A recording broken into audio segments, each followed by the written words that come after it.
La.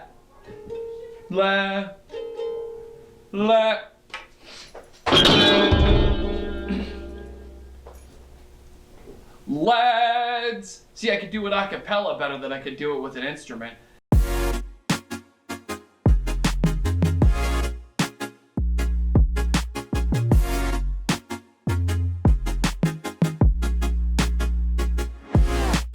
Anyway, lads, welcome back to Fusion YGO, and today we are going to be talking about the greatest deck, in my opinion, of all time. It is one of my favorite, it is my favorite deck of all time. I love this deck. We are going to be crashing some cymbals. We are going to be playing some flutes, just like Ivan Ooze, and we are going to have some fun. We are going to talk about Orcust, and in my opinion, the correct and best version of Orcust that I have played since Harp Horror has been banned.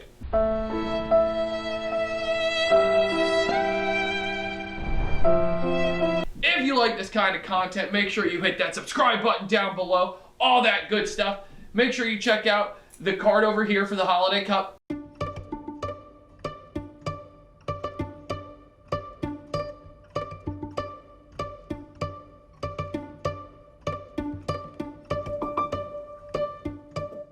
And make sure you're checking out all the other fun stuff that's going on. We'll leave a link there. And all of this is just to make Christian's life really hard. But without further ado, we're going to dive right into this deck profile so that we can show you how to orchestrate your Orcust deck. Let's get into it. All right, let's get right into it. We're going to start off with the Orcust package. So let's move this stuff aside and let's dive right in. We've got triple copies of Girsu, the Orcust Mech Knight. Girsu is one of your starter cards. This is a pure-ish, mostly pure Orcust deck. So Girsu will let you dump a Orcust or World Legacy card from your deck to the graveyard, and then it creates a token on your side and your opponent's side of the field. That can be really big because they can't gamma you after you've used that effect. You can put them in a weird position with it. And the token isn't a big deal because it's just a level 1 token. And in certain strategies, the token actually can be a hindrance. Card's insane. Have to play it as a 3-of because we're not running a whole bunch of the other things in this deck that like Scrap would play. So Girsu becomes a lot more prevalent and necessary. Moving on, we have 2 copies of Orcust Nightmare. Before anybody asks in the comment section, no, this is not a budget list. It cannot be a budget list. Orcust Nightmare is a fantastic card. It's super powerful. Its ability to increase and decrease attack and defense points it actually comes in clutch because you want this deck to be mid-range control. You want to grind games into a point where you are able to beat over things, and Orcust Nightmare helps you beat over things. 2 copies of Orcust Symbol Skeleton. This is the in-archetype monster reborn that can be really big, especially in grindy games. So Symbol Skeleton is a definite, 2-of. 1 copy of Orcust Brass Bombard. If you open Bombard and Nightmare, you still have the full combo. It's just a little bit weird. But this allows you to go into things and do things and actually make plays.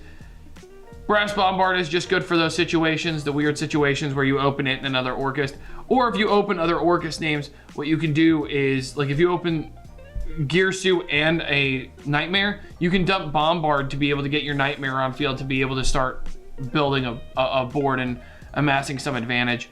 1 copy of Gizmek Orochi, the Serpentine Sky Slasher. This is the honorary Orcust card. It's a level 8. You can replace this with like Machina Ruin Force as an option because it's a high level monster. You'll be able to increase things by like 1,000 attack points with Nightmare, but this card is able to special summon itself as a quick effect, and it comes in clutch, especially in simplified game states, which we'll get to when we get to the extra deck. 2 copies of World Legacy World Wand. World Wand lets you summon one of your banished Orcust monsters. And sometimes this comes up. If it's sent to the graveyard while you have one in hand, you can special summon it for free. Doesn't come up a lot, but when it does come up, it is really funny to watch your opponent go, wait, what? That has another effect? Yeah, it has another effect. So that's gonna do it for the for the monsters. Going on to the spells of the Orcust package, we've got 2 copies of Orchestrated Return. Orchestrated Return is just, it's really good for helping fix bad hands. If you open Nightmare in this, you're able to draw one and you get your cards into the graveyard and you're able to start your plays. One copy of Orchestrated Babel. Babel is incredible because it makes everything a quick effect. I mean, it's one of the most powerful field spells ever printed, in my opinion. It's not like the top 5, but it's really strong. And then 2 copies of Crescendo. Crescendo has 2 effects. One, it's an Omni Negate that banishes the card that it negated. That's pretty big. The other effect is when it's in the graveyard, you can banish it to add a Dark Machine monster from your deck to your hand, but you can't special summon anything except Dark Machine monsters. You're fine. It's not that big a deal. It is a once per turn for either effect, I believe. And it's a hard once per turn to 1 effect. So if you use the negate effect, what you can do is use this during your turn to get your Girsu and start your plays on your turn. Or you can dump it with one of the other cards that's coming up in the next section. And it's basically just free hand advantage. So kind of up to you. So we will now move on to the next part of the deck. All right, next up is the Danger and the Supplemental package. So this will be going down to like the supplemental cards and the cards that you need for part of the combo. So we're gonna start off with the Dangers. 1 copy of Jackalope, 1 copy of Tsuchinoko, 2 copies of Nessie, and 1 copy of Mothman. So you are running a pretty hefty Danger package, but that's because these are your extenders, and these allow you to go into a lot of your plays. These guys are they're so important to the strategy, and because you want to be able to have monsters on field to combo off with, these just come in clutch. And this is I have found 5 is the perfect number.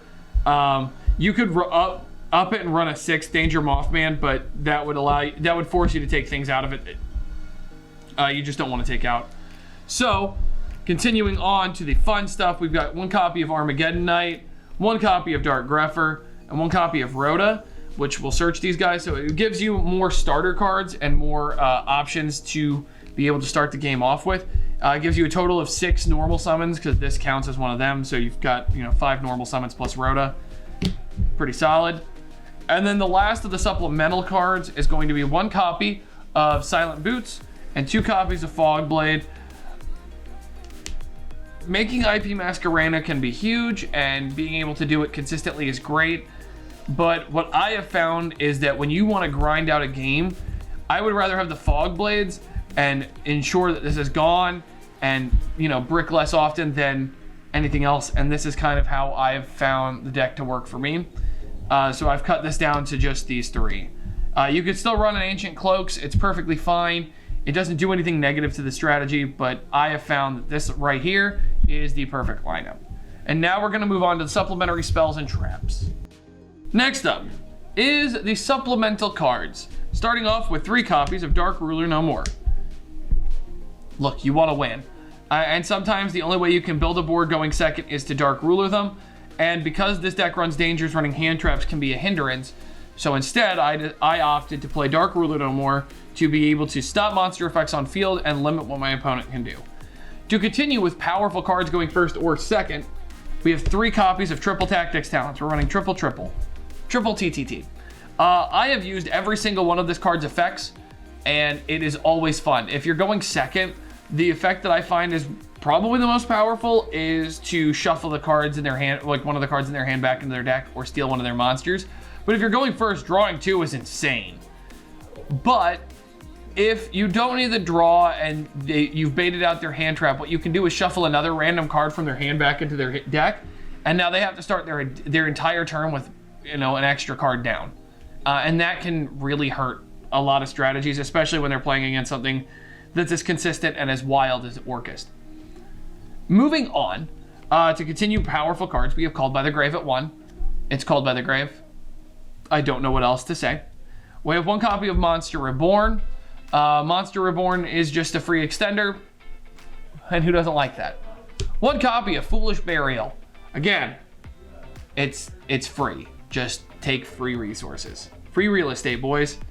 1 copy of Harpy's Feather Duster. Deals with back row. I have nothing else to add to that. And 3 copies of Torrential Tribute. And that'll round out the main deck. So Torrential Tribute, the reason it's good, we will get into in the extra deck, but these cards are so important, and Torrential Tribute, being able to clear boards going first or second, is just really good. And that's going to do it for the supplemental package. Now we're going to jump into the extra deck. You do not have to max rarity this extra deck, but if you don't, I'm disappointed. Actually, mine's not even max rarity because of like 2 cards in it, but you know, whatever. So 3 copies of Galatea. Because you're running pure-ish Orcust, Galatea is actually a lot more important. Also, it allows me to flex with 3 ultimate rare Galateas because it's my girl. Look, this card's incredible. The grind game ability, being able to shuffle your resources back into your deck for free, is always really good. So 3 copies of Galatea. Then we've got 2 copies of Dingirsu. I finally got my second ultimate rare Dingirsu, so I'm really happy to show it off here. But Dingirsu is insane. It is one of, if not the strongest Xyz monster I've ever seen. Being able to overlay on top of a Galatea or a Longirsu or an Orcustrian and be able to send something from the field to the graveyard, be able to attach material that's banished to it, being big, and it can detach to protect your side of the field from destruction effects like Torrential Tribute. So, Dingirsu is just super important and a crazy good card. Next up is Longirsu. Longirsu allows you to shuffle in 2 of your banished machine monsters. You shuffle them into the deck, and then you can send a linked monster from your opponent controls to the graveyard, but this card can't attack the turn you use it. Longirsu is one of the least utilized cards in the Orcust package, but we're about to get to the least utilized card. This card comes in clutch because it also can't be destroyed by card effects when it's linked. Really big. And it's 2,500, which is nice. Next up is what I think is one of the least utilized cards, but I absolutely adore this card, and its effects are insane. And that would be 1 copy of Orcustrian. Orcustrian requires 2+ effect monsters, including an Orcust monster. This link card cannot be destroyed by battle or card effects.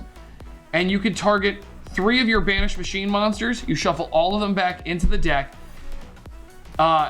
If you do, the attack and defense of any linked monsters your opponent controls currently becomes 0, and their effects are negated. That is not till the end of turn.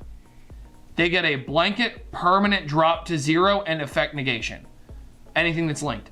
And it has 2 up arrows. So if you summon it in the extra monster zone, you've taken out the one underneath it and the one in the corner. So if you want to summon it, you're going to typically summon it in the left zone.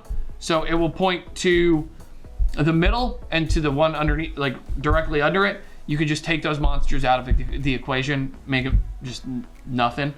And this card pairs super well with another card because it can't be destroyed by card effect. And we're going to get to that in a minute. It is one of the most insane combos that I've ever gotten a chance to utilize, and I utilize it as often as I can.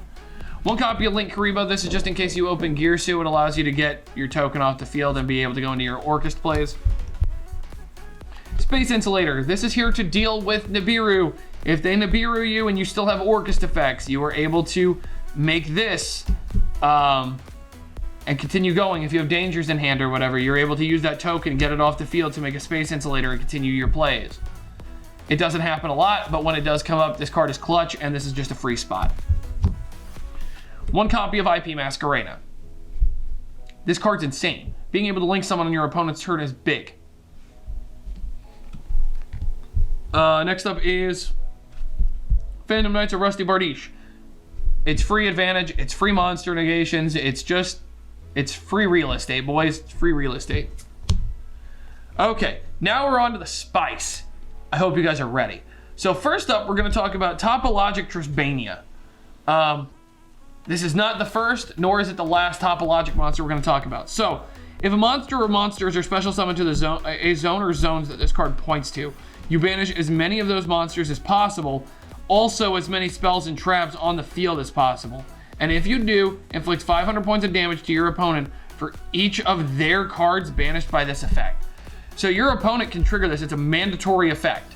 Like all the topologics, it is a mandatory trigger. If this happens, this happens. So if you special summon a monster, you can use this to like summon a danger monster to a zone it points to, and then it'll banish the danger monster and then all spells and traps on the field, and your opponent, for every spell and trap they have, just burn for 500. So in game 3, this card can come in clutch for winning in time. But the other reason why it's really good is it helps you deal with control decks outside of just Harpy's Feather Duster. So I really love Topologic Turfmania, and I think it's incredibly powerful, especially in simplified games and in grind games. Next up is, this is the only non-topologic of the 4 cards that we're talking about left. This is Nightmare Unicorn. Nightmare Unicorn's insane. This is also another really high rarity version of it. You don't have to pick that up, but Unicorn's insane. Being able to shuffle things, being able to do this on your opponent's turn with things like IP is really good. I don't summon this a lot, but it's super powerful, so gotta run it. Then the final 2. First is Zeraboros, the honorary, this is the topologic Orcust monster, and you can't tell me otherwise. Topologic Zeraboros is just incredibly powerful. As a mandatory trigger, if something is special summoned to a zone it points to, it just banishes everything on the field, just yeets it out of existence. And then during the standby phase, if this card was banished by its own effect, it gets special summoned, and it gets 200 attack for all banished cards. It just gets really big. This card's insane.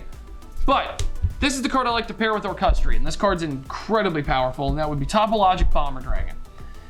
Topologic Bomber Dragon reads, if another monster is special summoned to a zone this linked monster points to, while this monster is on the field, it destroys all monsters in the main monster zones. Also, your opponent cannot attack other monsters except this one for the rest of the turn. After damage calculation, if this card attacked an opponent's monster, it inflicts damage to your opponent equal to that monster's original attack. So, if you pair this with Orcustrian, let's say you're linked to something with 2,000 attack. You punch them, they take 3,000 damage because they took, it would drop to 0. Then they take an additional 2,000 points of damage. This card's so good, and you have to play it. It's, in my opinion, it pairs so well with Orcustrian that you just don't care. And that's gonna do it for the extra deck. Let's go ahead and jump into the side deck. So first up, we're gonna start with 3 copies of Nibiru. Nibiru is just necessary. This deck can actually just nuke the field because you have Orcust effects. So the Nibiru interaction within Orcust is so powerful and so forgotten because it's been 2 years since they banned my boy. Sorry, lamenting.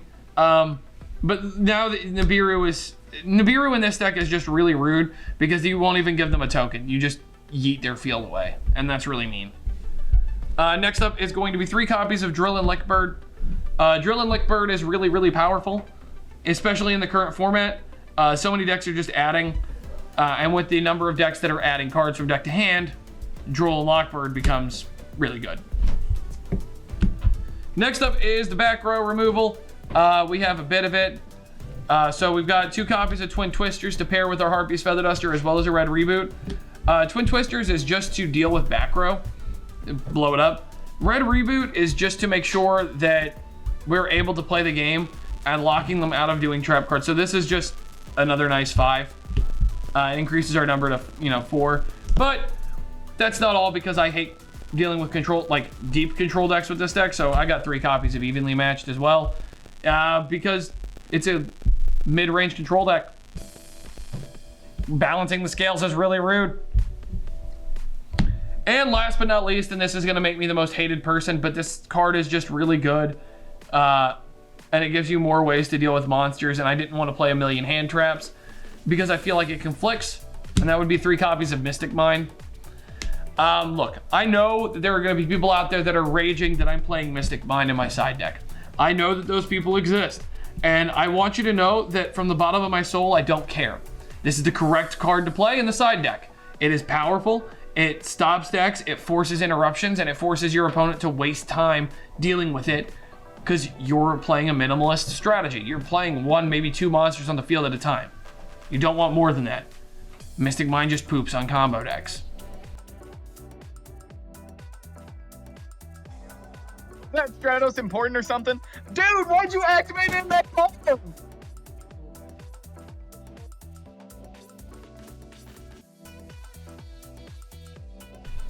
That's not my fault. The card exists and it works.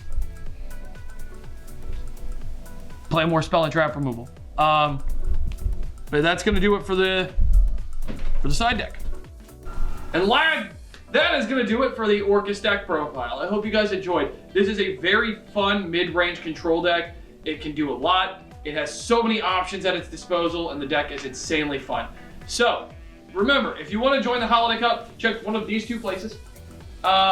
And if you want to do that, also make sure you check out Chrono's Discord in the description below. And we'll have plenty of good times over there. We'll see you there because we are all a part of that. So we look forward to you being a part of those tournaments with Chrono, our Holiday Cup, and everything else moving forward. And until next time, lads, good fun. Have luck.